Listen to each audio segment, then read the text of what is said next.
alipin lamang tayo tulad ng sinasabi sa Ebanghelyo, duty natin ang sumamba, duty natin ang manampalataya sa Kanya. Ngayon, kung ano yung sagot niya, bahala siya. At bahagi ng ating pananampalataya na magtiwala pa rin sa Kanya anuman ang sagot niya. Mahalaga po ang prinsipyong ito upang hindi tayo kaagad-agad nagtatampo. Kasi may mga pinagdasal din akong hindi kumaling. May pinagdasal din ako na hindi tumino. May pinagdasal din ako na hindi nagkasama. May pinagdasal din ako na hindi nagkaanak. Yung iba kaibigan ko pa. But am I bothered? Not really. Bakit? Sapagkat naniniwala ako na kung paanong kumilos ang Diyos sa mga answered prayers ko, kumilos, kumikilos at kikilos pa rin ang Diyos sa mga still unanswered prayers ko. Hindi ko sinasabing perfect ang pananampalataya ko, but I'm working on it. Dahil dapat ganun ang pananampalataya natin. Yung unang mensahe sa atin ng ating first reading. Ang sinasabi ng Panginoon in Jesus sa ating first reading kay Habakkuk, trust me, I know what I'm doing. Hindi masasayang yung pananampalataya mo. Hindi masasayang yung mga panalangin ninyo. In due time, I will answer. Huwag kang mainip. Sigurado, in my way, in my time, ang iyong mga panalangin, fasting at sakripisyo ay mayroong kapupuntahan. But you just have to trust me. Dapat nandun pa rin lagi ang pananampalataya natin. Isipin natin, Father, sinabi mo, it all depends on Him. Yes, but we should still have faith. We should still believe. Tandaan natin ang sabi sa Bible, without faith, it is impossible to please God. And besides, bakit pa siya gagawa ng himala kung wala na tayong pananampalataya? Bakit pa natin i-expect na ayusin niya ang buhay natin kung hindi na natin ito inaasahan sa buhay natin? Para bang isang asawa, paano pa siya babalik sa kabiyak niya kung yung kabiyak niya dahil sa pagkakasala, pagkakamali na rin niya, ramdam niya ay wala ng totaling tiwala sa kanya. Wala ng tsansa. So bakit pa? Parang isang ina, isang ama na nagkulang sa anak nila at bumabawi. Bumabawi pero paano siya babawi kung ramdam niya ang kanyang anak ay wala ng pagmamahal ni konting respeto sa kanya? Paanong ang isang anak ay magsisika pa rin magpakatino kung mismong kapatid niya at mga magulang niya ay hindi na naniniwala sa kanya? Paanong maghahangad pa rin ang ating mga lolo at lola na humaba pa ang buhay nila kung wala na tayong panahon para sa kanila? Kung sinasagot na lamang natin sila? Kung parang wala na silang halaga? Paanong lalaban pa rin ang isang taong may sakit kung hindi niya na nararamdaman ang ating malasakit?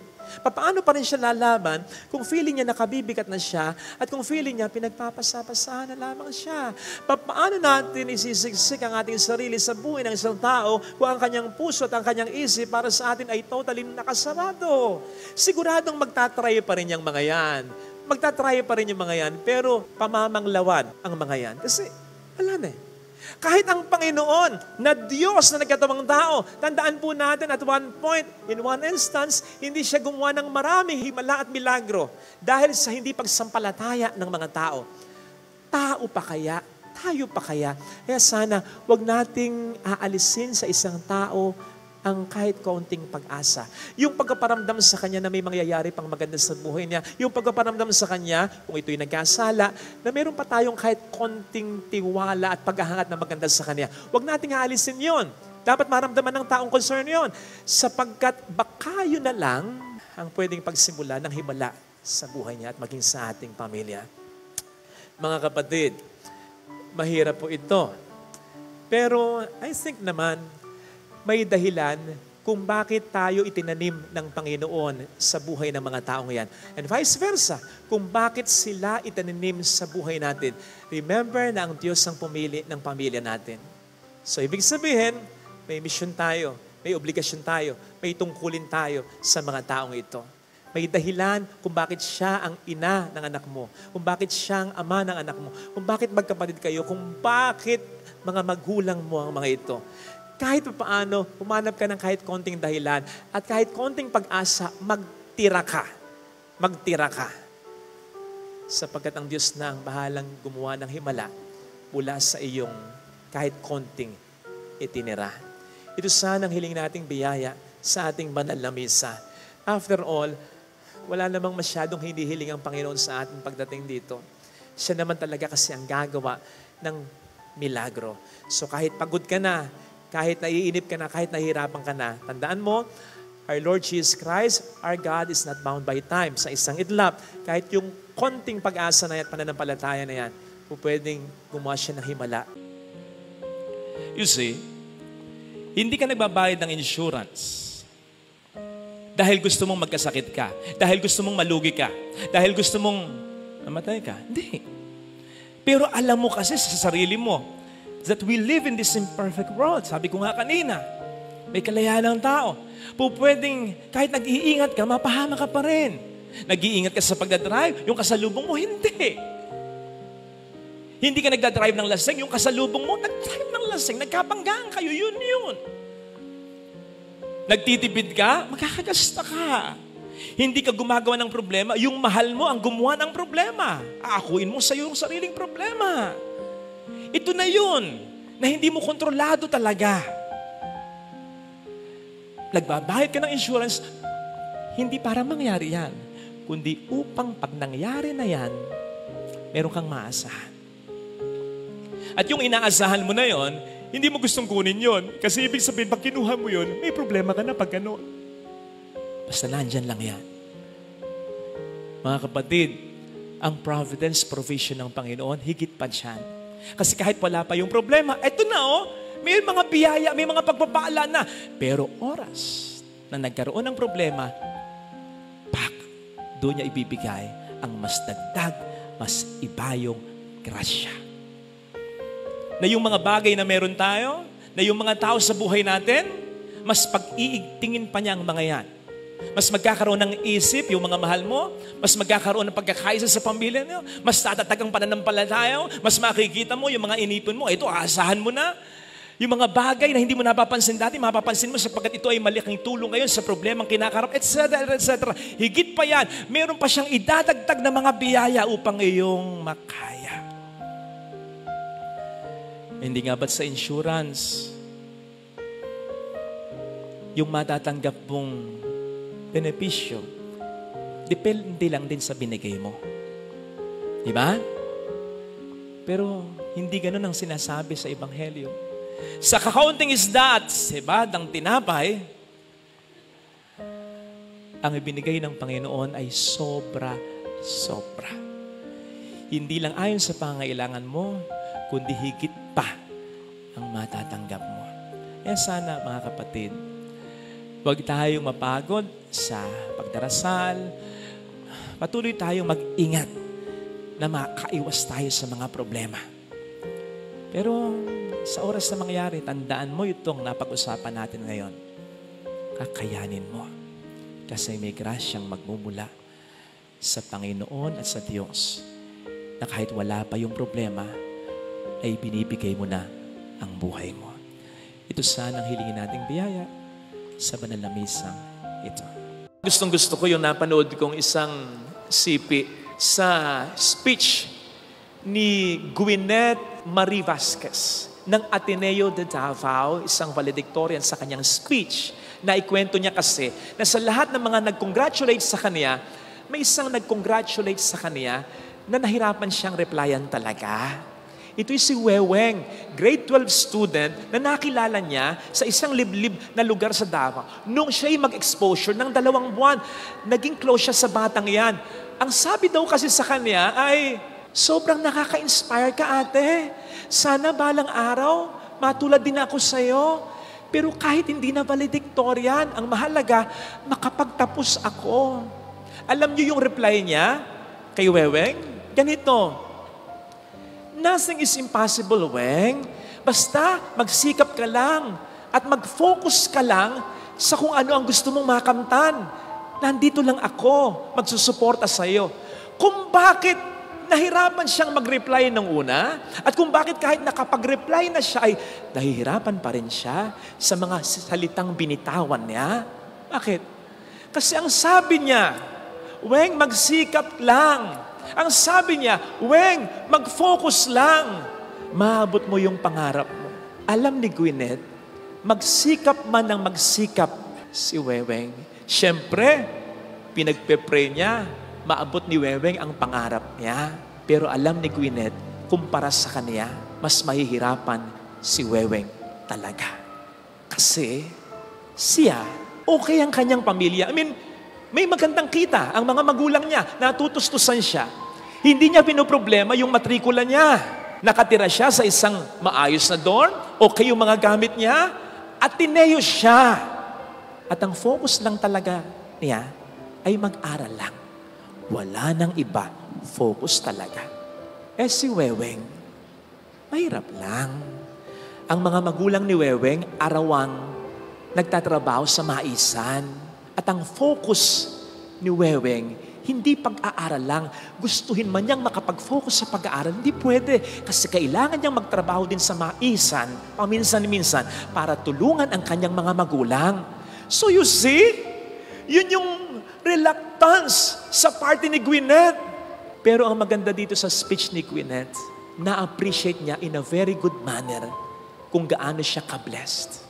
Kasi yung kapalaran niya at kapalaran ni Weweng, pwedeng nagkabaligtad eh. Pwedeng siya yung mahirap at ang mayaman sa Weweng. Gayong siya yung nakakaangat-angat, nagpapasalamat siya sa blessing. Pero hindi nagtatapos doon.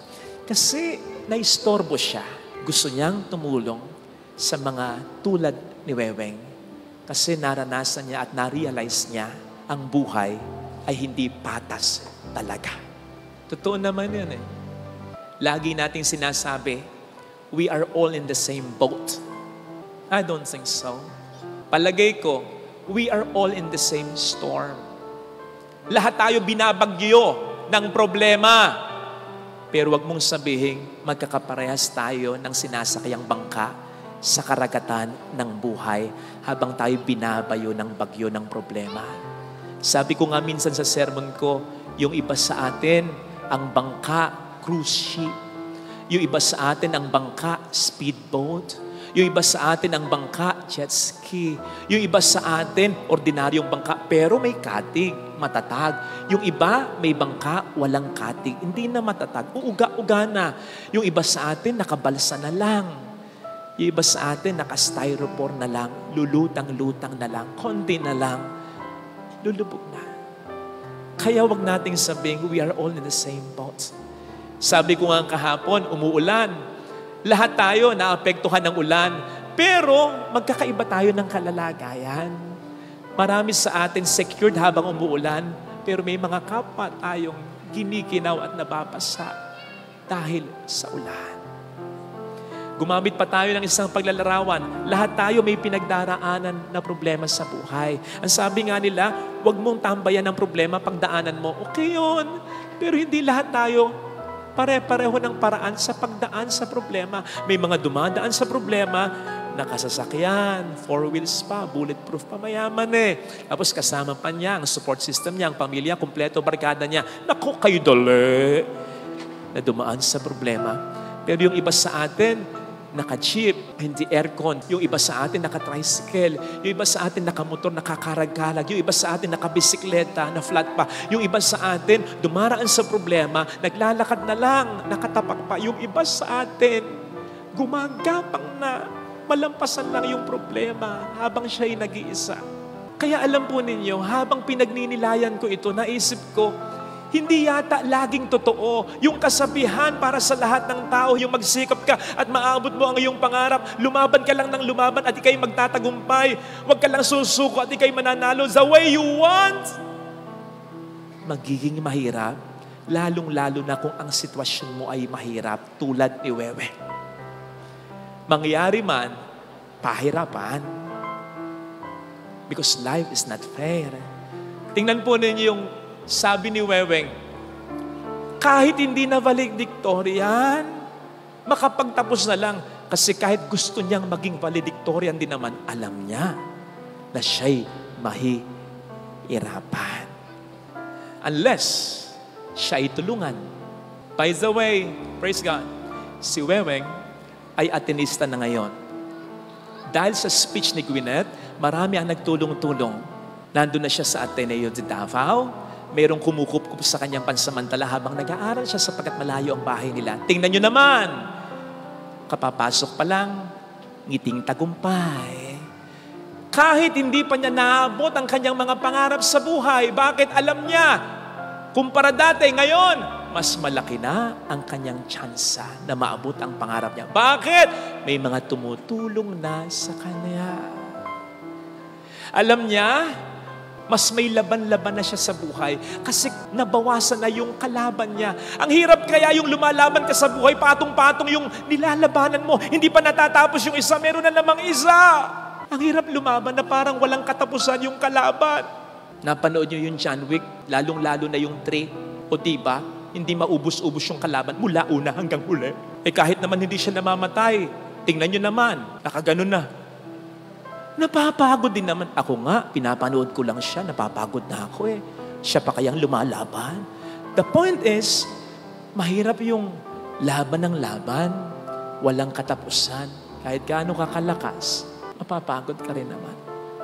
Maraming mga taong ganyan. May kilala ko, single mom, tinataguyod niya ang kanyang mga anak, tapos may isa siyang siraulo pang anak. Pabigat sa kanya, nagdodroga. Tapos malaon, napansin ko, malungkot, yung pala may cancer siya. Isipin nyo nga yun. Life is not fair. Katulad yan ng mga magulang na matanda na nagtatrabaho pa kasi irresponsable yung kanyang mga anak, kaya yung mga apo niya, umaasa pa rin sa kanya. Matanda na siya. Life is not fair. Katulad yan ng kilala mo na nasa ibang bayan, tagal na sa ibang bansa, hindi pa makapag-ipon. Dahil daming sinusuportahan, mga kapatid niyang may pamilya niya, sa kanya pa rin nakaasa. Kung meron tayong kilalang mga taong ganito, maawa naman tayo. Una, pahalagahan natin sila. Kung ikukumpara sa mga kasabayan nila, yung mga kaklase nila, ay nako! Yung mga walang kapatid na umaasa, ay nako! Yung mga walang ibang sinusuportahan, ay ang dami ng narating na mga lugar. Dami ng mga alahas, ang dami ng mga pera, at kita mo, abay, fresh na fresh ang itsura. Pero yung kakilala mo, yung nasa pamilya niyong inaasahan mo, kita mo, napag-iwanan na. Yun ba'y kasalanan niya? Hindi. Dahil mahirap lang yung sitwasyon niya. At dahil talagang nagsasakripisyo siya para sa inyong pamilya, alagaan mo yung mga taong ito. In fact, umiikli pa nga yung buhay nila dahil sa kanilang sakripisyo. Sasakyan man pag laging ginagamit, nalalaspag, umiikli ang buhay. Tao pa kaya na laging nagsasakripisyo para sa buhay?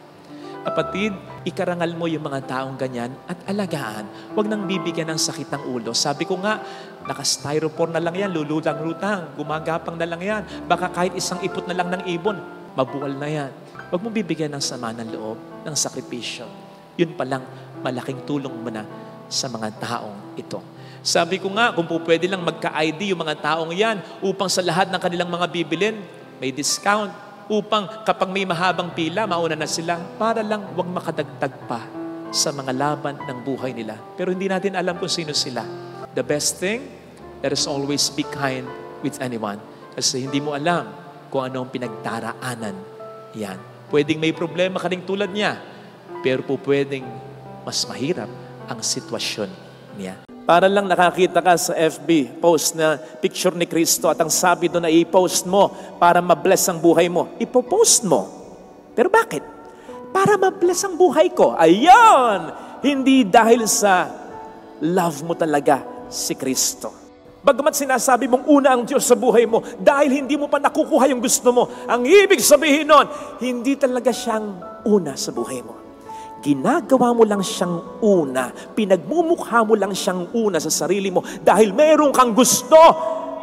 Sa totoo, ang una sa buhay mo ay yung gusto mo. Kaya nga nung hindi mo nakukuha, ikaw sa kanya ay nagtatampo. Alam natin ang nagagawa ng reward o gantimpala. Dahil sa reward o gantimpala, nahihikayat tayong gawin ang isang bagay kahit ayaw natin. Kahit pa mahirap para sa atin. Dahil sa reward o gantimpala, nagsusumikap mag-aral ang isang estudyante. Nagsisipag ang isang empleyado. Nagsisikap ang may inaabot na pangarap. Nagagawang magpakatino ng isang pasaway dahil sa reward. At dahil din sa gantimpala o reward, mabilis na nahuhuli ang pinaghahanap ng mga otoridad. Yan ang nagagawa ng gantimpala o reward. Good thing, ang Diyos ay nakahanda rin magbigay sa atin ng gantimpala o reward. In fact, sa perspektibo ng Diyos, doon natin mas magandang tingnan ang meaning ng gantimpala, which basically ay po pwede nating hatiin sa dalawang salita, gantimpala. Ganti at pala o pagpapala. Sapagkat ang gantimpala ng Diyos ay ganting pagpapala niya sa ating mga mabubuting gawa. Ano ba ang ating mga mabubuting gawa na pinangakuan ng Diyos ng reward o gantimpala? Marami. Pero mag-focus lang tayo sa dalawa. Batay sa sinasabi ngayon ng ating mga pagbasa. Una, ang unang mabuting gawa ng promise ng Diyos ay magkakamit ng gantimpala ay kapag minahal natin ang Diyos ng buong buo, ng una sa lahat. Una sa negosyo mo, sa trabaho mo, sa ministeryo ko, una maging sa pamilya, maging sa sarili natin. Dapat una ang Diyos. At ito ay hindi para sa Diyos, kundi para sa atin. Upang ang ating buhay ay Kanyang maiayos. Magulo ang ating buhay sapagkat hindi maganda ang ating priorities. Pero kapag ang Diyos ang naging topmost priority natin, ang pinakamamahal natin, maayos ang buhay natin. Siguro naman ay naranasan nyo na yung nagbubutonis kayo.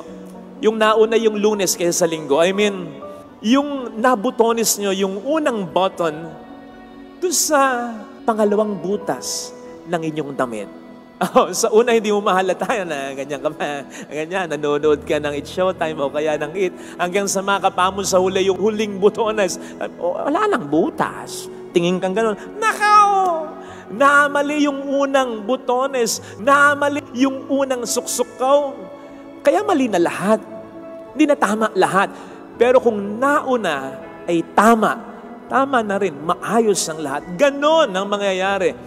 Kapag inuna natin ang Diyos, ang buhay natin ay magiging maayos. Dagdag pa ng ating Panginoon sa Mateo 6:33, seek ye first the kingdom of God, and everything will be added on to you. Everything! Father, hindi totoo yan. Anong hindi totoo? Sinasabi sa Bible yan. Ay, hindi totoo yan. Bakit? Inuuna ko naman ng Diyos sa buhay ko. Nagsisimba ako dito tuwing linggo. Pinaprioritize ko. Kahit na inaaya ako ng mga kabarkada ko, magsisimba ako. Hindi ako dapat makaliban ng pagsisimba tuwing linggo. Una ang Diyos sa buhay ko. Nagdadasal ako araw-araw. Papakabuting tao ako. Pero bakit ganon? Ang sabi, seek ye first the kingdom of God and everything will be added on to me, to you. Eh, yung hinihiling ko, hindi ko pa makuha. Kaya hindi totoo yung everything will be added on to you na yan. Kapatid, linawin natin. Yung gantimpalang sinasabi dito sa verse 33 ng Matthew 6 ay hindi primarily referring sa mga simple blessings na hinihingi natin. Yung verse 33 dito, seek ye first the kingdom of God and everything will be added on to you. It refers primarily, first and foremost, to God. Because if you have God first in your life, you have everything in life because God is everything. In fact, kung nagtatampo ka, bagamat sinasabi mong una ang Diyos sa buhay mo, dahil hindi mo pa nakukuha yung gusto mo, ang ibig sabihin nun, hindi talaga siyang una sa buhay mo. Ginagawa mo lang siyang una, pinagmumukha mo lang siyang una sa sarili mo, dahil meron kang gusto. Sa totoo, ang una sa buhay mo ay yung gusto mo. Kaya nga nung hindi mo nakukuha, ikaw sa Kanya ay nagtatampo. Kung talagang ang Diyos ang una sa buhay mo at mahal na mahal mo ang Diyos ng totoo, hindi na mahalaga makuha mo man o hindi o eksakto ang inihiling mo. Sapagkat alam mo, kapag ang Diyos ay nasa sa buhay mo, siya ang bahala sa iyo. Sapagkat He knows what is best for you. Sinasabi mo lang na una siya kasi may hinihiling ka. You make Him first because of something else. Para lang nakakita ka sa FB post na picture ni Kristo at ang sabi doon ay i-post mo para ma-bless ang buhay mo. Ipo-post mo. Pero bakit? Para ma-bless ang buhay ko. Ayan! Hindi dahil sa love mo talaga si Kristo. Ma-bless man o hindi ang buhay mo sa paraan mo, sa standard mo. Sapagkat alam mo, kapag ang Diyos ay nasa sa puso mo, blessed kang sigurado. He knows what is best for you. Hindi man sa eksaktong iniisip mo at hinihiling mo. Kaya kung ikay nagtatampo, Lord naman, di mo pa binibigay yung hiling ko. Ibig sabihin nun, hindi talaga siya ang una sa buhay mo. Magtataka ka pa kung bakit hindi mo talaga makuha yung gusto mo? Hindi nga siyang inuuna mo.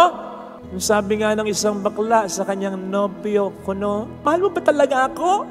O dahil mahal na lang yung mga naibigay ko sa'yo? Ay, ikaw man, ayaw mong magbigay ng magbigay para lang mahalin ka. Ganon din ng Diyos. Hindi naman pwedeng magbigay siya na magbigay ng blessing para lang ating mahalin. Hindi naman ganon kababa ang Diyos. Seek ye first. Unahin mo talaga siya at makikita mo ang pagpapala na ibibigay niya. Yun yung una. Ang pangalawang mabuting gawa na pinangakuan ng Diyos ng gantimpala o reward ay ang pahalagahan natin ang mga lingkod niya. Sa ating unang pagbasa ay narinig natin kung paanong pinahalagahan ng mag-asawa ang dayuhang si Eliseo. Ang ginawa nila kay Eliseo, hindi lang pinakain, pinatuloy sa bahay, binigyan ng sariling kwarto, estima, entertain, to the max. At bakit? Sapagkat ayon sa mag-asawa, lingkod ng Diyos si Eliseo. Parang kayo. Kayo ba? Bibigyan nyo kami ng importansya, kaming mga pari ninyo, kung hindi kami lingkod ng Diyos? Kailan ba ako pumunta sa isang restaurant? Nakaw, halos lahat kakilala ko, pati sa crew. Mantakin po ninyo bago ako makakain. Lahat nagpa-picture. Sabi ko para hindi magulo, ako na lang. By table, pupunta ako. Ay talagang yung fast food chain, parang naging birthday venue ko. Hindi ko naman birthday. At ang lahat, Father, anong order mo? Father! Nako, sabi ko, pag pinagbigyan ko kayong lahat, maimpatcho ko. Naranasan ko pa yung sa Starbucks, may nagduelo sa harapan ko. Duelo! Pabilisan ng bunot. Kasi ililibre ako. Hindi ko kakilala. Kilala lang ako. Muntik pang magkauntugan sa cashier. Sabi ko, para hindi kayo mag-away. O ikaw, yung dine-in sa'yo, take out sa'yo. Joke lang yun. Joke lang. Hindi ako nagpalibre sa dalawa. Anyway, gagawin nyo ba yon? Kung hindi ako si Father Fidel? I don't think so. Sabi ko nga, ang mga pare, lalo na dito sa Pilipinas, hindi mamamatay sa gutom, sa impatyo may mamamatay. Dahil, Father ito, Father ganito. Ay, nako. Bakit kayo ganito sa amin? Kasi naniniwala kayo na kapag mabait kayo sa pare, magiging mabait sa inyo ang Diyos. Pag pinaglingkuran nyo, ang isabihin, pinahalagahan yung pare na lingkod ng Diyos, gagantihan din kayo ng Diyos. Yun ang makikita natin sa ating unang pagbasa. At sa ibang mga parts sa Bible, may mga example pa niyan. Hindi na lang natin sasabihin, hahaba lang. At naniniwala din naman kayo na kapag binigyan nyo kami ng pagpapahalaga, papahalagahan din naman din kayo namin at ipagdarasal din namin kayo. Katulad again ng ginawa ni Eliseo dun sa mag-asawa. Pinagdasal niya kaya nagkaanak yung mag-asawa. At ginagawa namin yun talaga. Salamat po sa inyo. Pero ang punto ko, ang gusto kong matuon ang atensyon ninyo ay sa ibang mga lingkod ng Diyos. Hindi lang naman kami. Minsan na pag-usapan natin, hindi lang ang pare ang pastol. Ikaw, pastol ka ng asawa mo. Pastol ka ng mga anak mo. Pastol ka ng pamilya. Isang pastol, isang lingkod ng Diyos sa kanyang pamilya, yung nagtataguyod sa marangal na paraan ng kanyang pamilya, ng kanyang tahanan. Lalo pat ang tahanan natin ay ating mga mumunting simbahan. Kaya sa bawat pamilya, lalo na yung nagsasakripisyong talaga, pastol ka, lingkod ka ng iyong pamilya. Yun! Ang gusto kong mapansin po ninyo. Hindi lang kami ang mga lingkod. Yung katabi mo, baka lingkod ng Diyos yan. Sugo sa kanyang pamilya yan. Ano man ang profession yan. Doktor, nurse, lawyer, na nagtatrabaho ng mabuti at marangal. And let us focus on yung sinasabi sa Ebanghelyo. Isa sa maliliit na ito, na alagad ko. Yung mahina ang kita, malitang kita. Driver, rider, planchadora, labandera, kasambahay, construction worker. Mga kapatid, mga lingkod din dito ng Diyos. na dapat pinapahalagahan din natin at ginagalang, lalo pat madalas silang nangangailangan suportahan at pahalagahan. Minsang nagpunta ako sa isang kakilala, baka nanonood siya. Last birthday ko, last year, binigyan niya ako ng sobre, birthday gift niya. Pasalamat ako. Kataon, may tumawag sa kanya, may nabalitaan siyang nasunugan. So sabi niya sa kanyang mga kasister, sige, pledge ko isang kaban. Alam kong mabuting tao si ate. Hindi lang yun ang itutulong niya. But that very moment, ang pinledge niya ay isang kaban. Medyo nakonsensya naman ako kasi habang pinipisil-pisil ko yung sobrang bigay sa akin, alam kong makapal ang laman. Tapos yung ibibigay ni ate dun sa nasunugan ay isang kaban. Narinig ko yung usapan Sabi, kawawa, ganon, may mga anak, may pamilya. Sa loob-loob ko kasi, lingkod din ng Diyos yun Hindi lang ako. At sa aming dalawa, mas nangangailangan ng tulong yung kausap niya. Kaya, pagdating ko dito, nakita ko talaga yung laman ng sobre. Malaking ang halaga. Mas lalo akong nakonsensya. Ginawa ko, pinalitan ko yung sobre, sinilyado ko, pinalik ko sa kanya. Hindi naman niya makikita kung magkano yung laman. Pero kung ano yung binigay niya, ibinalik ko lang din. At sinabi ko, ate, donation para sa nasunugan. Kasi lingkod din ng Diyos yun buti pa nga ako, may natitirhan. Kahit papaano, yun nasunugan Yung asawa ng ating driver dito na si Edwin, yung nakikita nyo, na nag-a-assist sa blessing. Asawa niya si Joanne, nag-tutor. Tulong silang mag-asawa sa pagtatrabaho para maitaguyod ang mga anak nila. Naku, na-aksidente! Hindi lang nabalian, nagdurog pa ang buto. 1 linggo na hanggang ngayon, nakaratay pa rin. Kailangan ng operahan. Hindi makapagpa-opera kasi kulang na kulang sila. Sa loob-loob ko lang kung sa akin nangyari yon, baka nag-una-unahan kayo. Lahat na nang pwedeng ipa-opera, ipapa-opera nyo na sa akin. Isang operahan na lang. Sa dami siguro ng tutulong, baka nga kumita pa ako. Pero lingkod din ng Diyos si Joanne. Nagtataguyod ng kanyang pamilya at mas nangangailangan siya. Bakit walang masyadong nakakapansin sa kanya? Tinutulungan nyo kami sapagkat alam ninyo ang pare ng pamilya, kawawa naman si Father, nag-iisa. Pero sana maging sensitibo rin po kayo sa pangangailangan ng mga nag-iisang nagtataguyod at hirap na ng kanilang pamilya. Lingkod din po sila ng Diyos sa kanilang mga munting simbahan at sila rin ay kailangan nating pahalagahan. Kaming mga lingkod ng Diyos tulad ng mga pare, nilalapit kayo sa Diyos. Pero sinisigurado ko kung malalaman ninyo ang partikular na istorya na pang-MMK na istorya ng mga taong tinutukoy ko sa sermon ko. Isang asawa na talagang buong tiyaga, pagkatapos magtrabaho, aalagaan pa rin ang kanyang may sakit na stroke na kabiyak. Magulang na ang gabi ay ginagawang araw para maitaguyod at may pang-extra para sa anak. Mga anak na halos mapag-iwanan ng kanilang mga kasabayan, kaibigan, sapagkat bago ang kanilang sarili, inuuna muna ang mga magulang, pinag-aaral muna ang mga kapatid niya. Mga simpleng tao na hindi kilala ng mundo, pero sa kanilang mga pamilya ay mundo. Ibig sabihin, talagang ang nagpapaikot ng mundo ng kanilang pamilya ay sila, sapagkat paano na lamang ang kanilang pamilya kung wala sila. Kapag nalaman niyo ang kanilang istorya, mas mapapalapit kayo sa Diyos. Mas ma-inspire kayo. Tama na kung minsan natatouch kayo sa aming mga humilya. Pero ang humilya ng mga taong ito, hindi man nagsasalita, ay ang buhay mismo nila. Minsan iniisip ninyo, kaming mga lingkod ninyo, o lingkod ng Diyos bilang pare, diretso agad ng langit. Baka nga mauna pa sila ng langit. Tama namang ipinagdarasal namin kayo. Ako personally, yung mga tumutulong sa akin, talagang ipinagdarasal ko. But I must confess, may mga pagkakataong nakakalimutan ko yung pangalan ninyo, pati mga binigay ninyo sa dami ninyo. Pero papaano kung tulungan mo ang isa sa mga tinutukoy natin sa sermon na ito?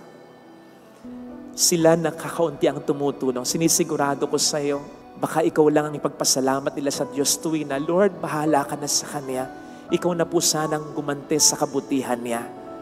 At yun ay ipagdarasal niya mula sa kawalan niya, mula sa takot niya, mula sa kalungkutan niya, na naibsan dahil sa siya yung tinulungan. At yun ay hindi niya makakalimutan kahit ang iyong pangalan at ang iyong binigay sa oras ng kanyang matinding pangailangan. Hindi nga ba't mas masarap tulungan yung mga ganyan? Mga kapatid, salamat sa inyong pagtulong sa amin ha. Pero sana again, maging sensitibo tayo sa mga lingkod din ng Diyos na ito. Ang mga lingkod ng Diyos hindi lang laging nakaabito.